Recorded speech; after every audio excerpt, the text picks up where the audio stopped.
आज चाहिँ हाम्रो गाउँमा यहाँ लिङ्गेपिङ थाप्नु लाग्छ।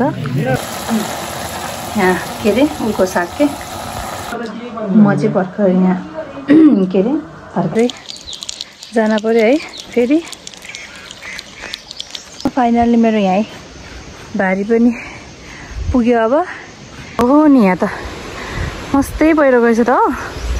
यो चाहिँ बिजोडलाई यस्तो रोटी चाहिँ प्रसादको लागि चाहिँ हामीले प्राय पूजा गर्यो भने प्रसादको लागि। हेलो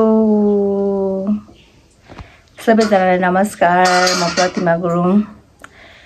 आजको मेरो दिनको सुरुवात चाहिँ यहाँ हाम्रो मामा घरबाट भयो, बाजे बोजेको घरबाट। अनि खासमा हिजो नै खाना बनाउनु भएको थियो, अनि हिजो खाना आउनै भ्याएन। अनि अहिले चाहिँ यहाँ बाजे बोजूलाई भेट्नु पनि, अनि खानाहरू पनि पकाएर खाने भनिरहेको। हाम्रो यो चाहिँ घले बाजेको घर भन्छ गाउँतिर चाहिँ, घलेमै साइलै ती घलेमै साइले कि खौडी सुमसुर बेले तारो आमा केमेल तातम्रो घलेहरूको आज फैलो बाँध्ने रे। हाम्रो चाहिँ अब गुरुङहरूको चाहिँ के हुन्छ भने यो यस्तो दसैँको आज तिनै ताजा आमा आज नवमीको दिनमा चाहिँ ठ्याक्क यो के भन्छ अरे फैलो पूजा गर्ने। फैलो भनेको चाहिँ कुल पूजा हो त्यहाँमा। कुल पूजा गर्ने चलन छ दसैँमा, प्रत्येक वर्षको दसैँमा चाहिँ। अनि यहाँ त्यो कुल पूजा नगरेसम्म चाहिँ केही पनि खानु मिल्दैन अरे। त्यही भएर बजेले यहाँ प्रसादको लागि होला सायद त्यो यो पातलो खालको रोटी, सेलरोटी पनि होइन, त्यो अर्कै खालको रोटी बनाएको छ क्या। अनि अब म चाहिँ यहीँ खाना पकाएर खाएर अनि बल्ल आज कता हुन्छ जान्छु। ल यस्तो रोटी चाहिँ प्रसादको लागि चाहिँ हामीले प्राय पूजा गर्यो भने प्रसादको लागि चाहिँ यस्तै रोटी बनाउँछ क्या। अनि है यो रोटी चाहिँ चढाएर अहिले चढाउने होला पूजा गरेर। अनि यो चाहिँ हाम्रो घलेको घरमा यो त सबै उको मासु होला नि, भेडाको मासु क्युसिया भेडाको मासुहरू ए कति छ। आफू त मासु नखाने, मासु खान नमिल्ने भयो। अब त मासु त हेरेर बस्ने। खाना त बेसरी खायो नि। यता गाउँतिर त प्रत्येकको घरमा के काँक्रो त सबैको घरमा अटुटै छ भनेको आमा। दसैँसम्म पनि के काँक्रो के अन्त हिजोदेखि मैले काँक्रो खाइछु। तँ छवि चाहिँ छिटो भरि याद बदिङ तँ छिटो मैले कहीँ हुइहाल्यो छवि चाहिँ। अनि घाँसी केमा हाल्ने त? यो चाहिँ हाम्रो बाजेको घर, घरले बाजेको घर। हाम्रो ऊ बाजे चाहिँ उ त्यहाँ के पो गर्दैछ भो। हाम्रो यहाँ घरले बाजेको चाहिँ पूजा रे। म त धेरै टाढा त जान्न नि, फेरि उयो बारीमै मात्रै जान्छ। यो भयो नयाँ गाउँ, चिन्नु भयो होला है। अब भुजो रासलले त चिन्छ है। यो तिम्रो जाने बाटो, दयाँ सर जाने बाटो हो। बाटो चाहिँ पुरै राम्रै बनाएछ। म त कस्तो एक्लै आयो कि, एकजना त ल्याउनु पर्ने रहेछ। अब के गर्नु। अनि यता तल चाहिँ रोडहरू छ, बिचौर जाने बाटोहरू, खोलाहरू। हेलो नमस्ते फेरि पनि। म चाहिँ अहिले यहाँ बाजे बजेहरू चाहिँ बिचरा घरमै बिजी हुनुभयो। अनि घाँस काट्नुलाई जाँदैछु यता तिमुरोतिर है। अनि म त कति पछि जानु लागेको कि, अब कस्तो के भयो हेर्नु पनि मन लाग्यो। अनि त्यही सँगसँगै घाँस पनि काटेर आऊँ भनेर घाँस पनि कति पछि काट्न लागेको है। ल तपाईँहरूलाई म सँगसँगै लैजान्छु है। अनि के कस्तो छ देखाउँछु। म चाहिँ घाँस काट्न जाने ठाउँ चाहिँ यो ठाउँ हो। यहाँ सिरु घाँसहरू मजाले छ अरे। अनि माथिको डाँडा चाहिँ दया सर भन्छ है। अनि हामी चाहिँ यो पोलको यो तलतिर काट्न जान्छु म चाहिँ। बाटो चाहिँ यस्तै छ है। अनि हामी चाहिँ पहिला यो बगैँचा भन्छ कि यो ठाउँको नाम चाहिँ। अनि यहाँ चाहिँ धारा थियो कि, पहिला त अब धारा हुन्थेन नि त। तिम्रो खोला र सुई हेर्नु न, फेरि पुरै ढुङ्गा है। यस्तो छ, डर लाग्दो छ बाटो त। बिस्तारै पहिला पहिला त हामी दाउरा बोक्न हिँड्थ्यो क्या यो बाटो पर्मिनले लाउँथ्यो नि त अनि पुरै पहिला पहिला त हामी यो तिमुरो खोला भयो अलिकति माथि हो त्यहाँ पुरै दाउरा बोक्न आउँथ्यो के अनि पर्मिनले लाउँथ्यो माथि अन्तर गाउँदेखि यता हाम्रो तलको टोल अनि सबै टोलको उत्रै के हाम्रै उमेरको 1-2 वर्ष तल माथि हुन्थ्यो कुनै कुनै चाहिँ अनि दाउरा बोक्न आउँथ्यो हेर्नु न बाटो त पुरै फेरि यहाँबाट चाहिँ ठाडै कस्तो ढुङ्गामा एकदम जोगाएर हिँड्नुपर्छ कि पहिला पहिलातिर डाँडा अनि यो तिमुरो खोलाको यो माथि भयो अनि वहाँ माथि अझै लेक त कता कता पुगिन्थ्यो हामी बाटो हेर्नुहोस् न यस्तो परमा हिँडेर जानुपर्छ म चाहिँ यहाँ डोको नपाएर थुम्से बोकेर आएको छु कि हो नि यहाँ त मस्तै पहिरो गएछ त हो यो चाहिँ बिचोर जाने रोड यहाँ करिना दिदीको घर यो चाहिँ हाम्रो सन्त दाइको घर यो ठ्याक्कै यो डाँडाले छेकेको छ कि हाम्रो गाउँ चाहिँ हो उता पर देख्नुभयो होला त्यो चाहिँ सानो काभ्रे ठुलो काभ्रे चाहिँ ठ्याक्कै छेलेको छ यो ठाउँले ल हेर्नुहोस् म चाहिँ ठ्याक्कै मेरो डेस्टिनेसनमा मेरो गन्तव्यमा आइपुगिसकेँ यहाँ माथि चाहिँ धानै रोपेको रहेछ तल चाहिँ घाँसहरू यस्तै रहेछ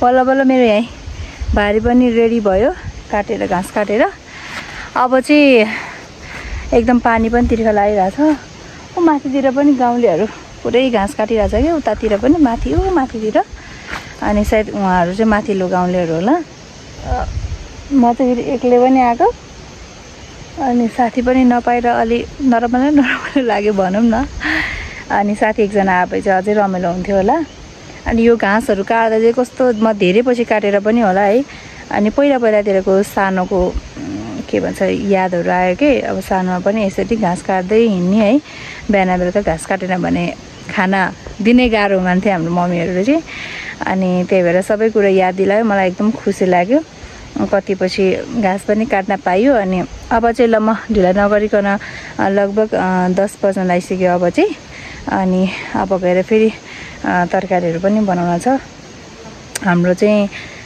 बाजे बजे मात्रै हुनुहुन्छ अनि यो बाटो चाहिँ यता के अरे क्युहारा जाने बाटो यहाँ तलबाट फेरि तल गाउँ पनि जान मिल्यो यो बाटो चाहिँ कस्तो राम्रो लाग्छ पहिल्यैबाट ल अब चाहिँ जान पर्यो है फेरि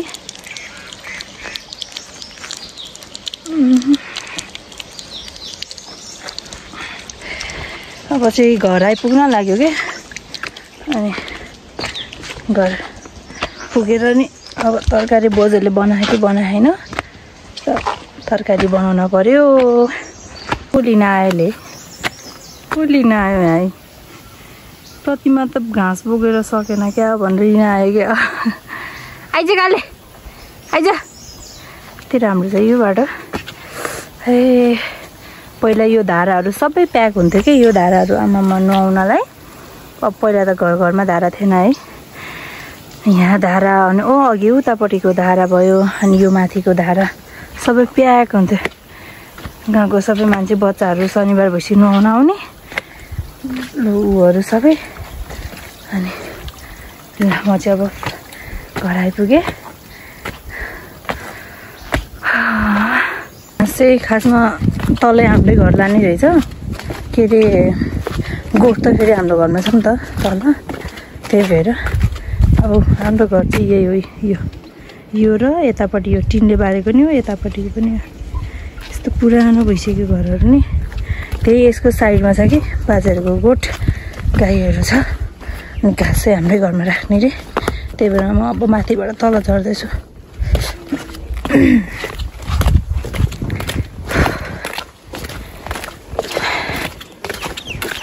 हाम्रो मम्मीहरू सबै तल गएर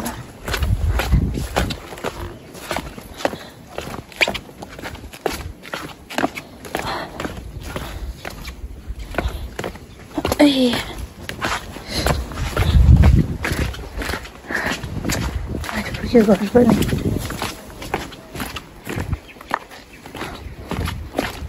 हाम्रो त हेर्छु नि यहाँ गाई चाहिँ यहीँ छ अनि हो नामै थाहा छैन रे बुजुलाई यो बोट चाहिँ यत्रो हुँदो रहेछ अनि यहाँ पुरा तल यसरी फल्दो रहेछ क्या एउटा मात्रै फलेछ ए खुर्सानी गाउँतिर त हामी किनेर खानुपर्छ गाउँतिर कति धेरै छ ल अब चाहिँ यहाँ तरकारी पकाउने अरे साग रेडी पार्दैछ यहाँ बुजुले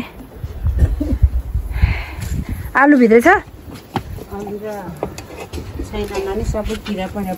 साग मात्रै पकाउने ल साग पकाउने अरे साग म चाहिँ भर्खर यहाँ के अरे तरकारी बनेर बसेको अनि मैले खासमा यो मासुहरू खान नआउने भयो कि त्यही भएर चाहिँ अँध्यारो छ है यता चाहिँ अब साग देखाउनु पर्यो यहाँ के अरे उनको साग के अरे मुलाको साग बनाएको छु मैले चाहिँ यहाँ यहीँ यो चाहिँ बजारको घर हो लाइन छ धन्न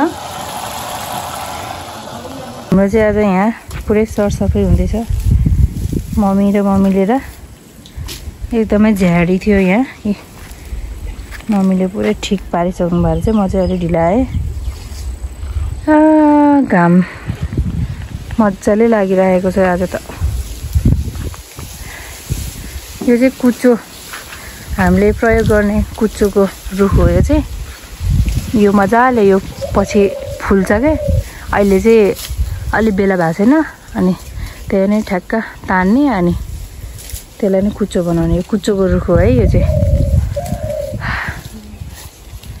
अनि सबैले मैले आमा भनेर के भन्छ बोजूहरूलाई नि सबैले मेरो आमा भन्दो रहेछ खासमा मेरो मम्मी चाहिँ उहाँ हो मम्मी चाहिँ धेरै भिडियोमा आउनु खोज्दैन क्या त्यही भएर म त्यति जबरजस्ती गर्दिनँ चाहिँ अनि मम्मीले यहाँ रक्सी बनाउनको लागि कोदोलाई चाहिँ यसरी पकाउनु भएको छ अब यो कोदोलाई पनि फेरि अब सुरुमा चाहिँ अब रक्सी पार्नुको लागि कोदो पकाउन पर्यो होइन कोदो पकाएर यसरी अलिक पाक्ने गरेर पाकिसकेपछि चाहिँ यसलाई अब मर्चाहरू यसको पनि औषधि हुन्छ एउटा त्यो हालेर मजाले मोलाउनु पर्छ अनि त्यसपछि त्यसलाई सुकाएर अनि एउटा डिब्बामा राख्ने अनि कति दिनसम्म राखेपछि त्यो हल्का अमिलो जस्तो भएपछि अनि त्यसपछि बल्ल त्यो रक्सीको चाहिँ त्यो तल राखेर रक्सी पार्ने हजुर म तपाईँहरूलाई यहाँ एउटा बाजा देखाउँछ है यो कुचोकै हुन्छ क्या यसरी हामीले सानोमा मलाई ठ्याक्कै सानोको याद आयो यसरी लिने अनि यसलाई चाहिँ यसको यहाँ भाँच्ने ठाउँ हुन्छ कि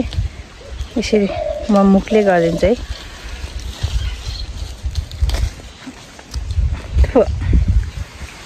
है यो पुरै बज्छ कि मैले अघि ट्राई गरेको सानोमा हामीले बेसरी गर्थ्यो कि यसरी अनि बजाउँथ्यो अनि बजायो आफै हाँस्ने अनि यसरी यसको भित्रको चाहिँ फाल्नुपर्छ यो चाहिँ यो सट्टा फाल्दियो होइन अब यसलाई बजाउने यसरी पालेको आउँदो रहेछ यो बजाएर देखाउँछ है यो यसको यो भित्रको चाहिँ फाल्नुपर्छ यो भित्रको फालिसकेपछि यो बज्छ के कसको बेमा यो बजाउन चाहिँ मलाई बोलाउनु यहाँ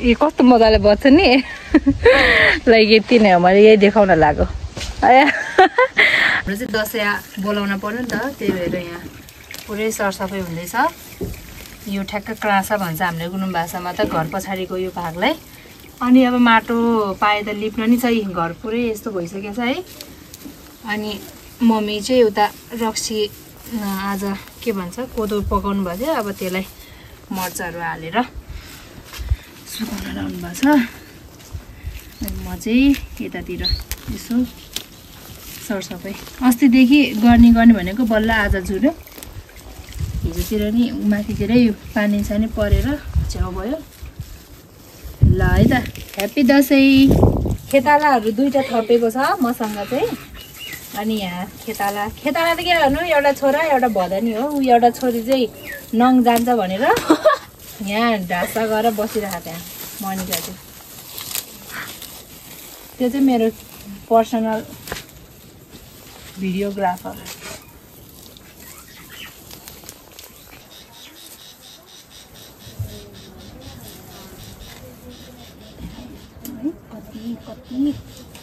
ऊ त्यहाँ कि ऊ के डाँडा रे त्यो रखी भर्खर बनेको त्यहाँ त मान्छेले घर पनि कति थोरै हो त रमाइलो नि हुँदैन होला नि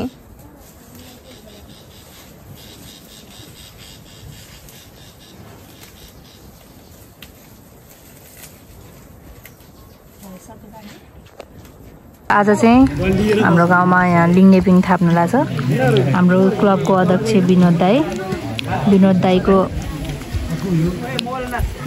अनि यहाँ साथीहरू भयो साथीहरू दाजुभाइ सबैजना अब भरे बेलुकासम्म चाहिँ यो पिङ रेडी हुन्छ है अब यता त सबैजना हाम्रै गाउँले बाल क्लब युवा क्लब के भन्छ सबैजना आउँछ यता तल पनि छ